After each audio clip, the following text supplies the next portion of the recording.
Welcome to special episode 250 of the Happier at Work podcast, the award-winning Happier at Work podcast.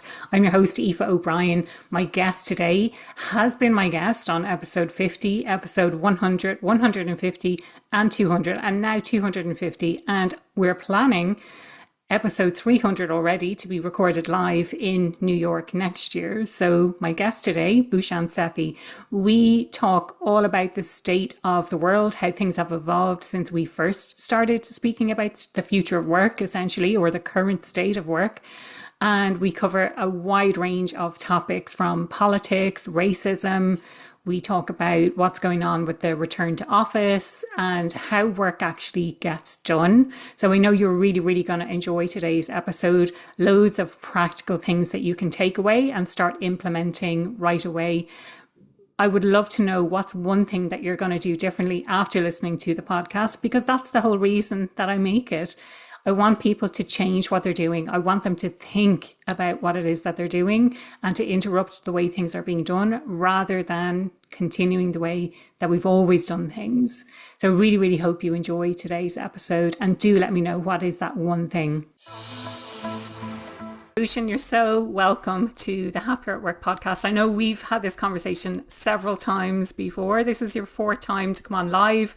And just by sheer coincidence, you happen to be on episode number 50 and then episode 100. And then it kind of turned into a bit of a joke where it was like, let's have you on every 50 episodes. So here we are, episode 250, which is kind of hard to believe.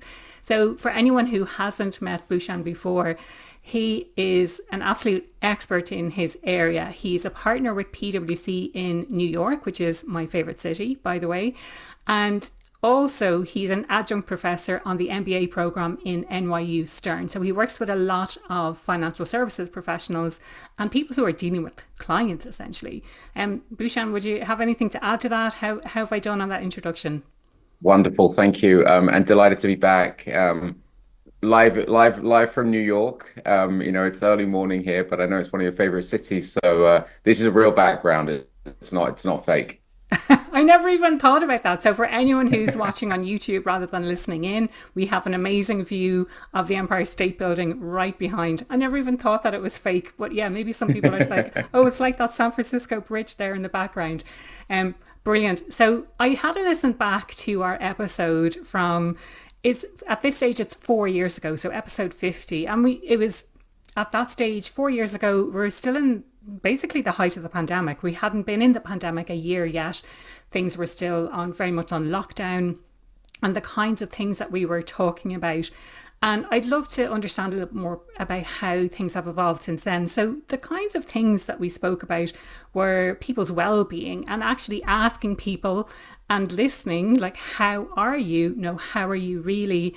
And it being okay for people to really share what was going on. So that level of vulnerability that we had at work, and things like psychological safety and the role of leaders, especially in creating those psychologically safe environments, and looking at productivity in quite a different way and with more flexibility, and focus much more on outcomes, customer experience, and measuring things like that instead of like, oh, well, I clocked in 2 hours extra, so I take 2 hours off, and that kind of mentality.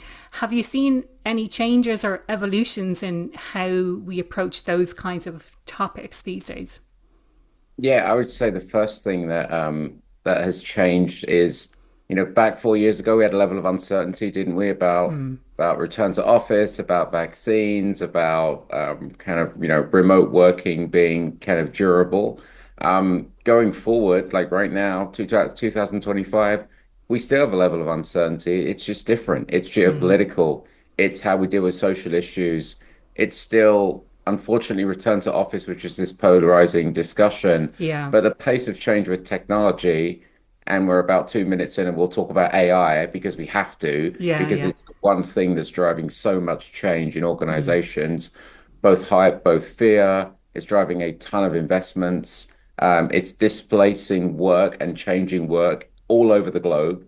And so that's a phenomenon, that the transformation, tech-driven change is a big phenomenon that we're seeing right now. But and it's also unfortunate that the world seems to be in the world of business and the world in general seems to be less kinder.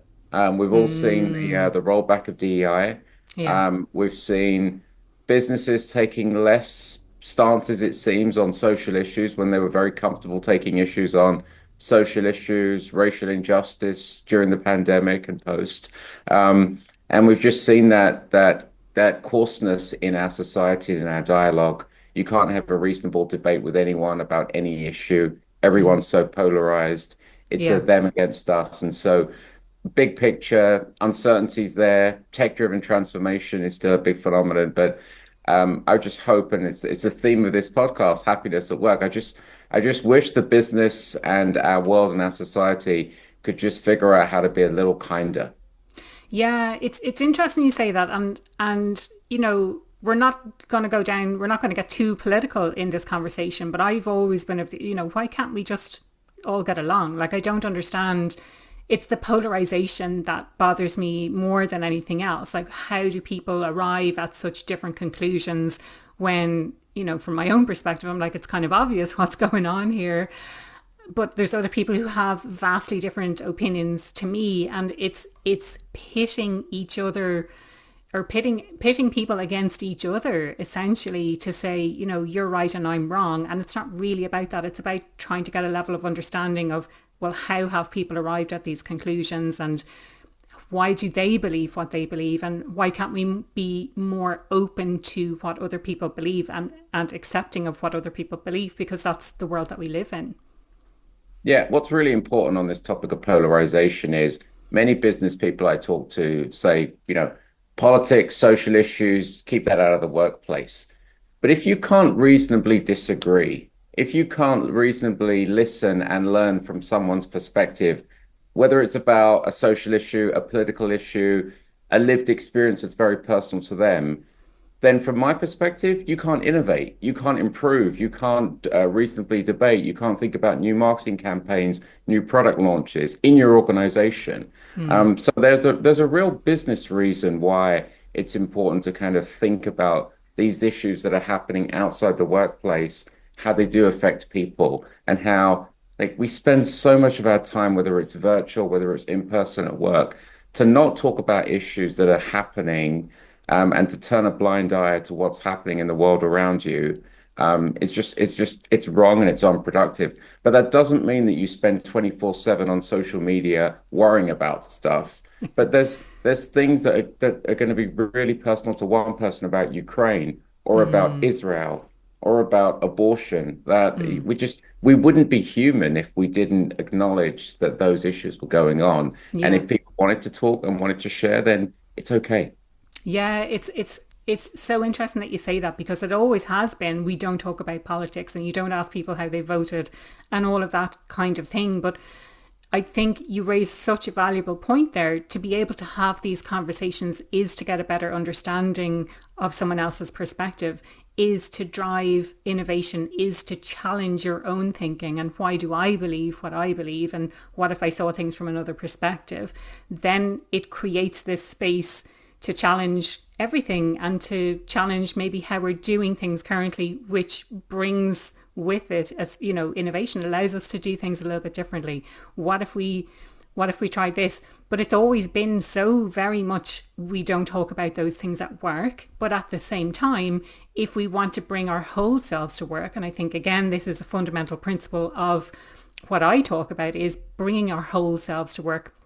And I had this conversation on the podcast with Sheila Walsh not too long ago, where it's our whole selves, but it's our professional selves. It's like not our whole selves. We're still showing up in a very professional way, but we're able to share what's going on for us, our perspectives, and why we believe what we believe.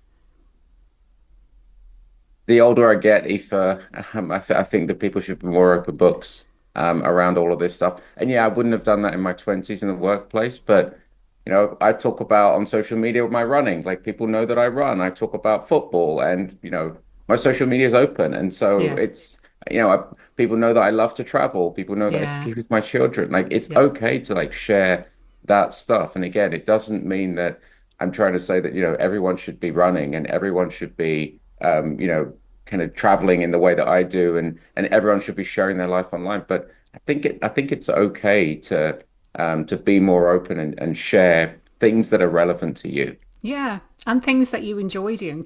They're the things that make you you, I think. I love your football updates. I have absolutely no idea about it, but I get that it's like it's a relatively small team. You're based in New York, so maybe it's hard to find somewhere to watch it. And they're not always successful, but it's still so much fun to go and watch it and get together with a few other supporters. Exactly. Yes, we're a struggling team. I'm a Spurs fan. We're a struggling team, but we won last night, so I'm sound. So I'm happy for Brilliant. Oh, that's good. That's good. So why don't we come back to some of these burning topics at the moment? The big one I think that I'm seeing a lot of is the return to office. We call it the return to office debate. And again, I have a few podcast episodes specifically on this. What are you seeing out there? What I'm thinking is the JP Morgan, like that's one that really stands out to me. They created this amazing new head office and they're mandating people back, and it's having a knock-on impact on some of my clients who are based here in Ireland. So I'm just curious, like not necessarily for them, but in general, what are you seeing out there and the impact that it's having? Yeah, my perspective on this, and it may not everyone's going to agree with this. I think what people need right now is clarity. Yeah. So whether it's 5 days a week, and and JP Morgan and Goldman Sachs and many of the private equity firms have been very vocal on why they see that as important for their culture. And if you want to work in that institution, it's a choice, and you know that that's how work gets done, and that's important to them. There are other firms, there are other banks out there that have actually said, we'll be 3 days and we're going to stay 3 days. Yeah. We set a rule that we want people by and large 50% in the office, but we also say we really encourage young people, especially early in their career, people who missed out on the in-person onboarding during COVID, Yeah. to spend more time in the office. Or for us, it's at client sites. So I Yeah. do think that people need clarity in organizations on what their leaders expect. And whether you disagree with that leader, and if you're in the tech sector and you don't want to be back 5 days a week, you can take your human capital elsewhere. And again, I think that there should be exceptions. I think that there should be accommodations. We need to really make sure that we think about working parents, Yeah. caregivers, people need accommodations. But again, for me, that's just good management. Yeah. If your team member needs flexibility and needs to work from home for a few days or a few weeks or in a different location, as long as there's tax rules are okay, that's good management. So I just think that we've allowed this to become polarizing. The media never gives up on this story. I was speaking to a reporter recently who's a friend of mine, and I said, you keep talking about return to office. We've been talking about it for 5 years. You keep publishing it. And he said, I always think this topic needs to go away, but it's our most read thing. It's what people want to hear about. Ah, okay. I just Interesting. Yeah. wish that people could just get back to how do we implement the work? How do we Yeah. redesign our business model? How do we think about putting AI in responsibly? How do we drive productivity? How do we innovate? How do we upskill people? Like the real work of the work as opposed to where the work is done. It's Yeah. back to the point. It's very polarizing. But it's such an interesting point, isn't it? Like from a journalist perspective, from the media perspective, they're giving people what they want because people are reading it. They're probably being nosy about like what's going on in that other company, or what are people really saying. From me, what I'm hearing out there is it's the challenge between being in the office, and I love that there's the opportunity as a early career, in your 20s, to be in the office 5 days a week. That's how you learn. That's how you have a social life. That's how you make connections. But then the pull for, well, I'd rather stay at home because then I don't have the 1 hour commute or the 45 minutes or whatever, however long you spend commuting, then I don't have that. Then I have a bit more flexibility to maybe go to the gym in the middle of the day or to make my own lunch at home or whatever it might be. So there are these two kind of competing things where um, and in the office, maybe I get disturbed more because I bump into more people. At home, I have time to think and I can do my deep work. So there are those balances, I think. And something I personally miss is the interaction, being part of a team, being in an office with people. But I get that the kind of big barrier there is it means I have to get up and I have to get out on time and I have to do, and I don't have the level of flexibility that I would have if I worked at home. I mean, one thing I would add to that, Aoife, is, and again, from a business perspective, you build better social skills when you're around other humans. Yeah. Really important. It's much easier to like have a good bedside manner when you're around other human beings as opposed to on a virtual call or on social media. Yeah. We still have a loneliness epidemic with lots of different cohorts, whether it's young men, whether it's kind of young people in general, whether it's single people. We have so I'm a big believer that being around other humans makes us better professionals and Yeah. better humans. Yeah. And I think it's so important at that early career stage, you kind of learn just by watching other people, by observing their behavior, by hearing them on calls. How do they interact with clients? How do they deal with specific situations? I think you can see that. On the loneliness thing, it's a funny one because it is an epidemic, and maybe some people don't even realize that what's going on for them is that they're lonely. I don't think you have to be alone to feel lonely. I think you can be cut off from very specific things that you need as a human.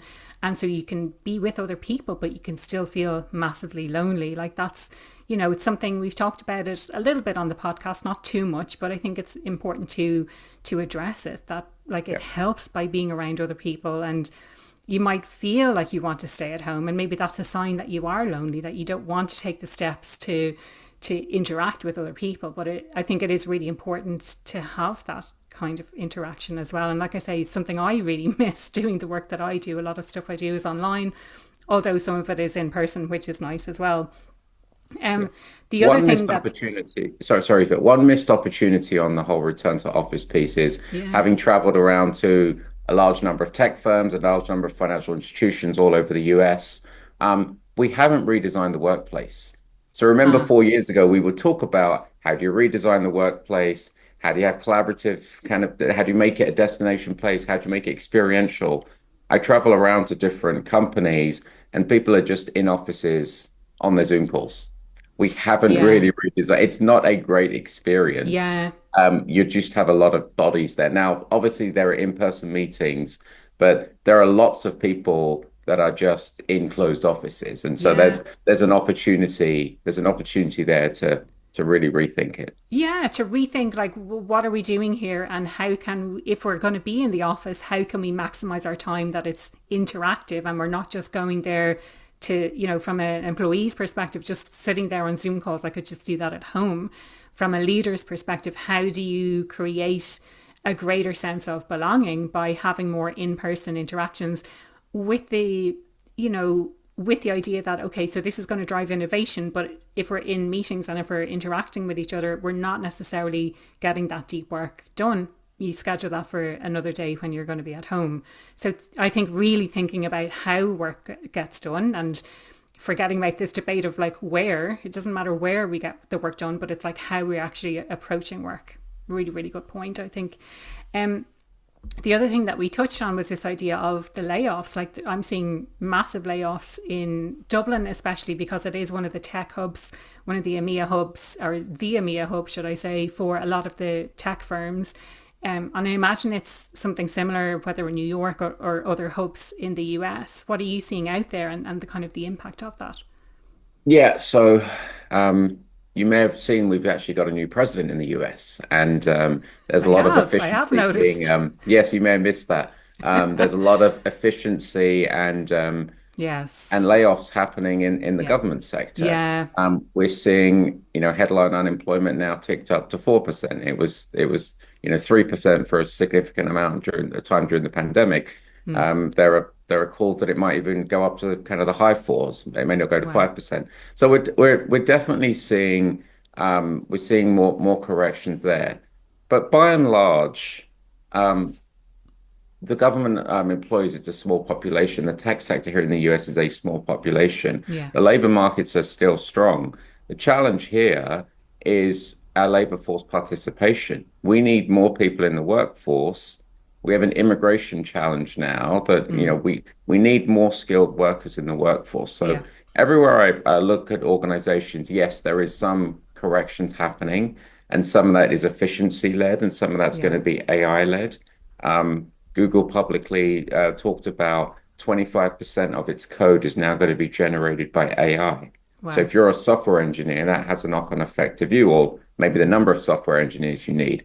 So the layoffs are happening. I would say, again, it's not like the 2008 financial crisis where it was much more significant. Mm. My advice to business leaders are, as you're thinking about installing technology, as you're thinking about efficiencies and looking at kind of where and how work gets done, you've got to think about those things. If there are people that are going to be unfortunately transitioned, how can you help them with upskilling, connecting them to your network, etc. Yeah. And to anyone who is gone through that transition, I think it's really important to figure out where you can invest in no regrets upskilling, taking an AI class, learning about a new industry, um, getting your brand out there through LinkedIn, through writing blogs, especially with AI. It's so much easier to write good content and use AI as a thought partner as opposed to Yeah. just generating your content. Yeah. So there's a lot out there that people can do Yeah. to raise their skills and also raise their profile. Yeah. Can we touch on that a little bit? Because I know we talked last year about the upskilling and the huge gaps in the kinds of skills that are required. And then maybe we talk a little bit more about AI. So I'd love to know, like, how has that evolved, this idea of the skills gaps and what kind of skills people need in the workforce today, and where are the gaps still happening? And we can talk about AI then in a little bit as well. Yeah. So one of the things we talked about last year was taking a skills first approach to hiring. And I'm And seeing so what that so much about that. Like it seems to have kind of exploded just in the last couple of years.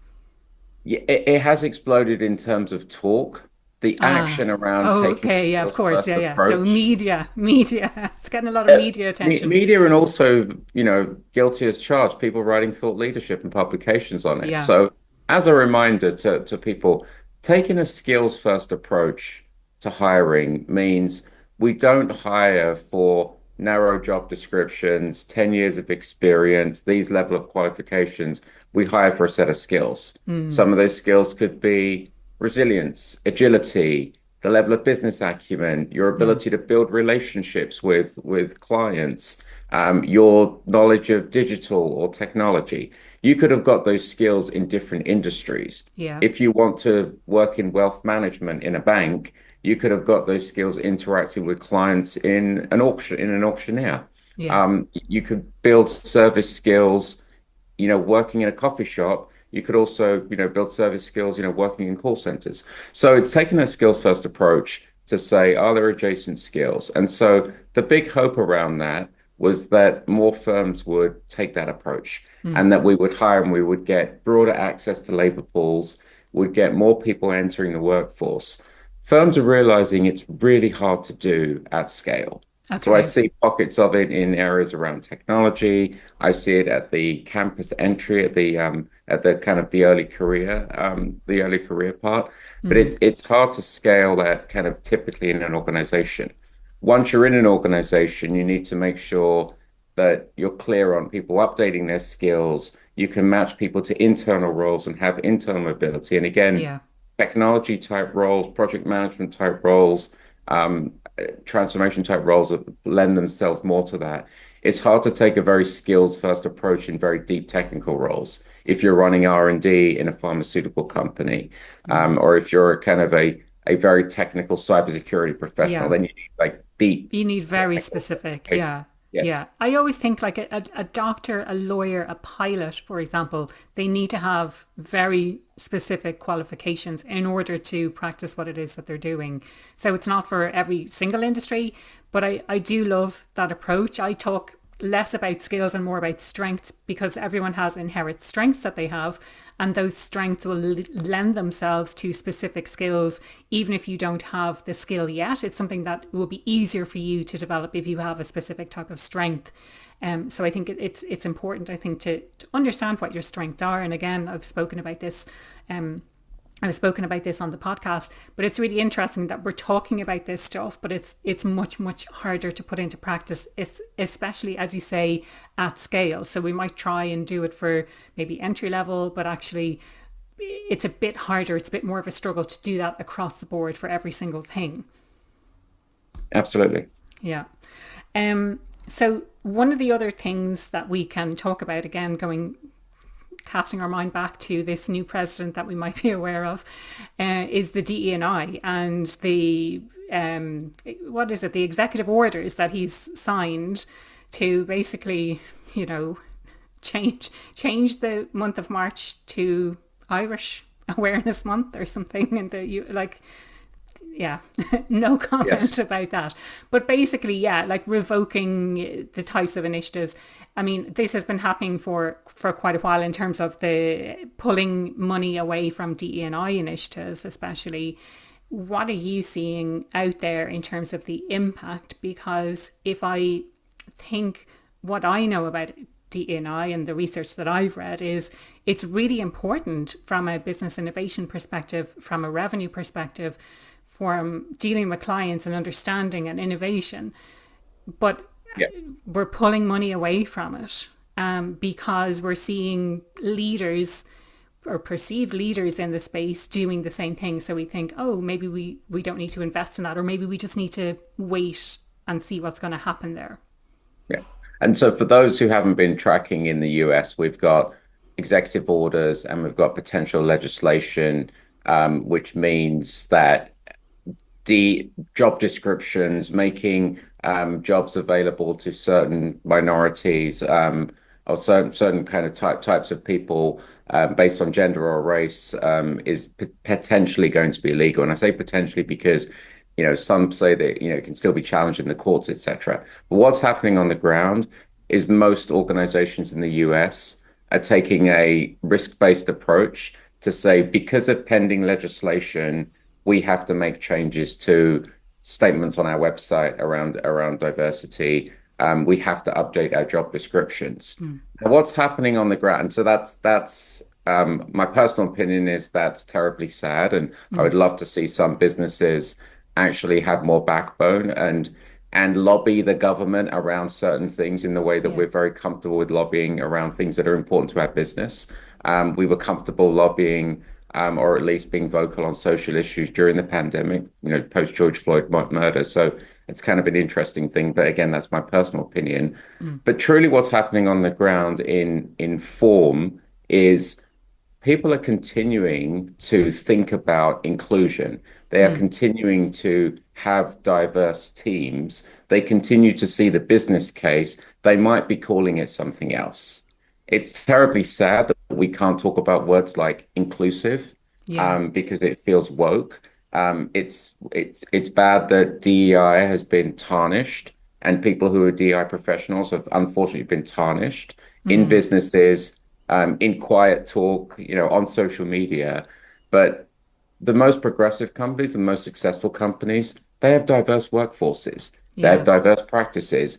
They will continue to embed inclusive behavior in things like performance management because it just makes good business, economic, and kind of workforce sense. Yeah. But they have diverse clients as well. Like, this is what I don't understand is you need to put yourself in the mind of the client, especially from an innovation perspective. And the one I come back to again and again and again is when Apple first had their health tracker and they didn't have period tracking on it because there wasn't a woman in the room to say, hey guys, here's something that women might need to track on a very regular basis. I think it's since been corrected, but probably for the majority, myself included, I use a different app to do, like it's just beyond me. You have to put yourself in the mind of the customer. You have to have that diverse workforce to reflect who your customers are as well. Yeah. And if back to the societal point around DEI, what's interesting is we're not allowed to talk about DEI. Firms are kind of walking back their DEI commitments, yet racism is on the rise. So Yeah. in the Edelman Trust Barometer, which comes out every January, has been published for 25 years, they surveyed 33,000 people across all types of workforces, countries, demographics.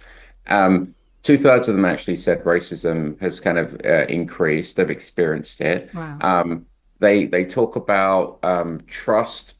Business is still the most trusted resource. but that trust in businesses is dwindling. Yeah. And the other most scary part of it is 4 out of 10 of those survey respondents think that hostile activism is acceptable. And what that actually means is they think it's okay to belittle someone's reputation on social media, damage property, and even commit violence. Wow. And they see it as justified because of whatever cause they have. So there's something wrong with our society that racism and prejudice is increasing, yet we're walking back commitments on DEI, Yeah.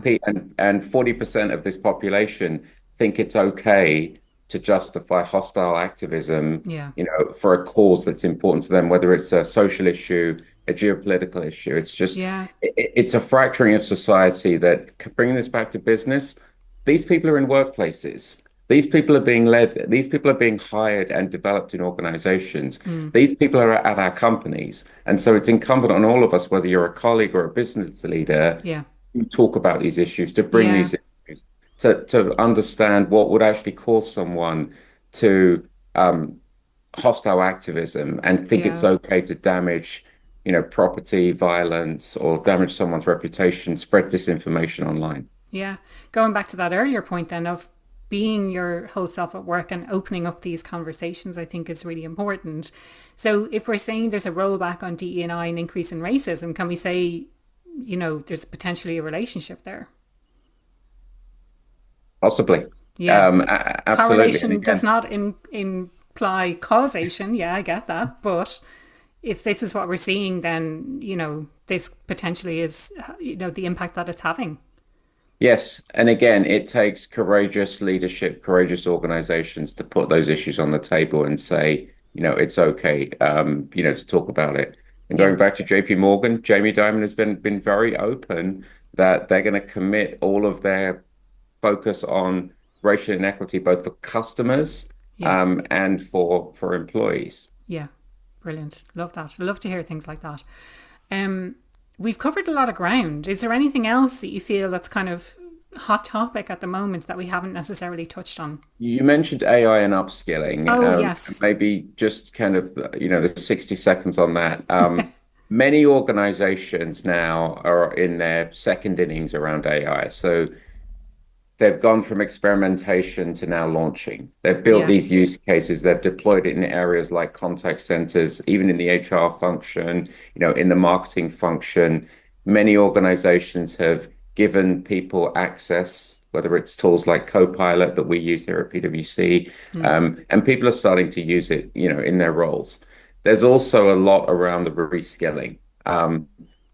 The reskilling around not just how to prompt and how to use AI and how to understand the underlying data and how to need the need to verify it, but also kind of the responsible AI, thinking about the risks of it, the risks around the information, understanding the training data, but also the skills around the critical thinking. Yeah.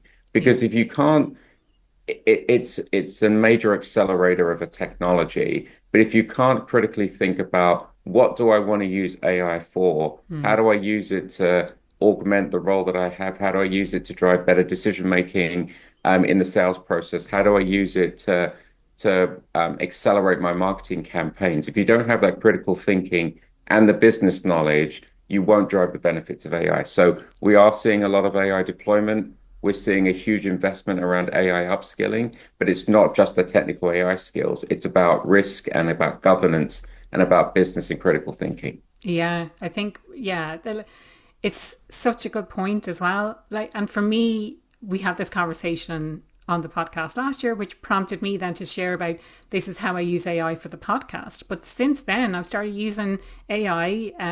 I won't mention which brand or whatever, but I've started using AI in my business, and the way I've used it has evolved so much because you can see, well, this is what it can be used for, and this is, how it helps so much in my day to day. And like you say, as a thinking partner, not as someone who just blindly does all of the stuff.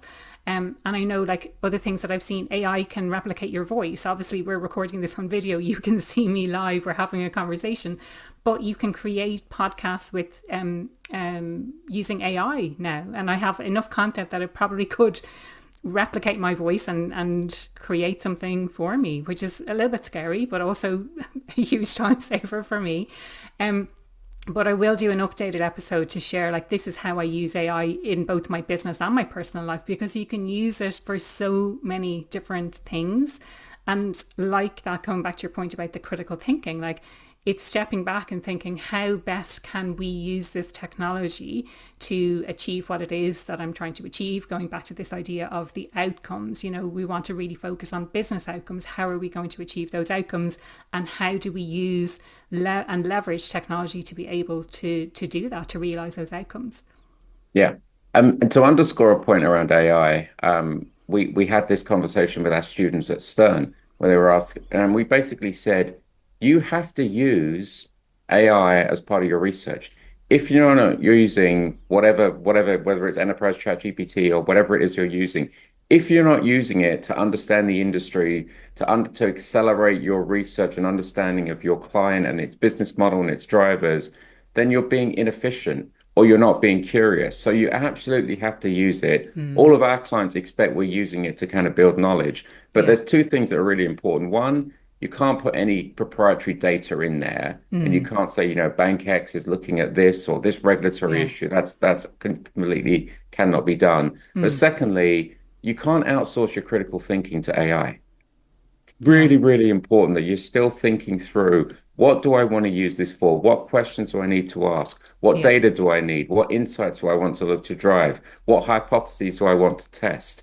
And so using it again as an augmentation, as a thought partner, as an agent, working together with yourself is the fusion that Yeah. we can all have. And like you said, there are so many use cases inside and outside the workplace. Yeah. And I think even just challenging what it throws back at you, it's like, that's not quite what I had in mind, or can we tweak this slightly to be more, to look at it from a different angle, for example. There's all of these different things. You have to really have that, I suppose, the going back to your point, the critical thinking of how is this gonna serve me. So Bhushan, before we hit the record button, we said we would do an Adam Grant style lightning round. Are you up for that? Absolutely. Brilliant. Let me just pull up the questions now. So, um, we have, how could leaders make the case for investing in talent during uncertain times? So I know this is a big thing that I get asked about all the time, when budgets get cut, when they can't necessarily get the funding that they need. The leaders that can invest in talent and kind of make that case are the ones that really have good metrics in place to talk about outcomes. So if you want to invest in training for your sales force, driving a line of sight to how that's going to generate more sales funnel or more revenue at certain clients, or open up a new buying center in a client is going to be super important. And I still see measurement as an area where firms can do a lot to improve. So we're really good at measuring outputs or production metrics. Was it created? Was the training created? Was it delivered on time? How many people took it? But we're still struggling with some of the effectiveness measures in terms of the quality, and not just was the training good? Did people say they liked it? But did it Yeah. actually build the skills or change the behaviors Yeah. so that you actually can see those results in the marketplace? Did you drive Yeah. that revenue? Did you drive out cost saving? Did you kind of improve your speed to market? Those types of things. So I would just say have good measures in place. Really challenge that you're measuring the right outcomes, and it has a line of sight to whatever the profitability drivers are of your business. Yeah. What I find oftentimes is that there will be, they'll my clients will run a training, but they're not necessarily looking at the outcomes over time. Why did we do this training to begin with? And let's have a look and let's track that and be able to measure it, to be able to request that's, similar kind of training again, because we saw the direct impact that it had. What would you say one strategy for improving retention that is being overlooked at the moment? Human leadership.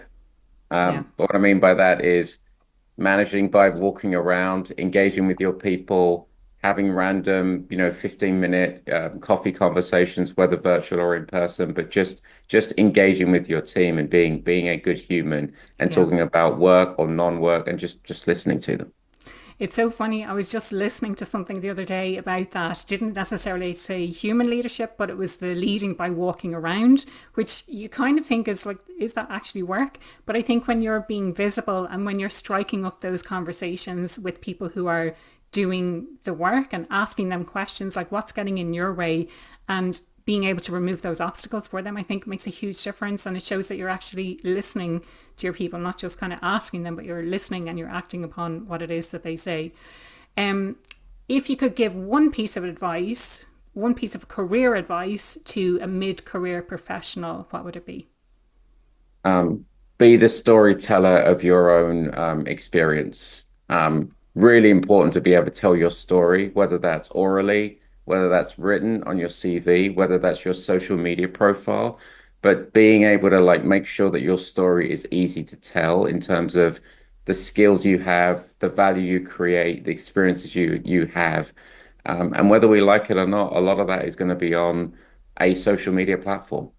Yeah, Whether it's LinkedIn, whether it's videos that you've uploaded to a LinkedIn or a YouTube, whether it's a one-page CV, it's really important that you can succinctly tell your story. brilliant. Love that. It's like having a pitch at the ready to say, this is who I am, this is what I stand for, this is what I bring to the table. Absolutely. Love it. And the question, as you know, that I ask everyone who comes on the podcast, what does being happier at work mean to you? And I don't know, maybe we can have a think about how that has maybe evolved over time as well. Think there's a big link between being happy at work and happy in your life. For me, it starts with life. Like I run in the morning, that makes me happy. I Yeah. like to travel, that makes me happy. I try, I'm fortunate enough to have like wonderful experiences with my kids. Like we went skiing in Vermont a few weeks ago. We were traveling in India over Christmas. And so it's doing the things you like. And obviously you have to be fortunate enough to have a job that enables you to have that lifestyle. But for me, it just starts with like being happy, in your home life and whatever you do kind of outside of work. I think that Brilliant. drives everything. Love it. So for anyone who wants to connect with Bhushan, you can do that through LinkedIn. I think is the best way. I'm not going to give out your Instagram, but I'm sure people will reach out if they want to Good, follow on the good. personal Yes. side of things as well. But thank you so much. This has been such an insightful conversation. Really, really enjoyed it today. Thank you. Great to see you again, Aoife. Next year in New York. Next year in New York.